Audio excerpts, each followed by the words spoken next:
Assalomu alaykum futbol muxlislari. Jahon chempionatidan keyin qaysi o'zbek futbolchisining narxi oshishi mumkin va kimning obro'si pasaydi?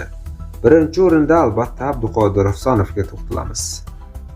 Portugaliyaga qarshi o'yinda og'ir mag'lubiyat bo'ldi. Lekin Yevropa skautlari bitta o'yinga qaramaydi. Ular futbolchining tezligi, pozitsiya tanlashi va potensialiga qaraydi. Husanov yosh va hali ham Yevropada katta qiziqish uyg'otayotgan himoyachilardan biri hisoblanadi. Shuning uchun uning transfer qiymati tushib ketishi ehtimoli juda ham past hisoblanadi. Ikkinchi futbolchi esa Abbosbek Fayzullayev. U jahon chempionatida O'zbekiston tarixidagi ilk gollardan biriga mualliflik qildi va hujumda eng faol futbolchilardan biri sifatida ko'rindi. Bu uning Yevropadagi kuzatuvchilar uchun yanada qiziqarli futbolchiga aylanishiga yordam berishi mumkin.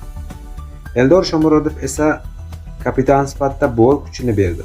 Kongoga qarshi gol urdi, lekin yoshi va karyera bosqichini hisobga olganda uning transfer narxi emas, balki tajribasi ko'proq qadrlanadi.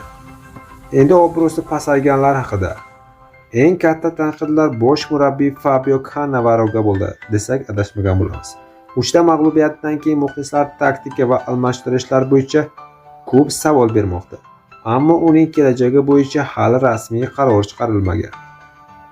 Ayrim himoyachilar va darvozabon ham tanqid qilinmoqda. Ammo bitta musobaqaga qaramay futbolchining butun faoliyatiga baho berish to'g'ri emas.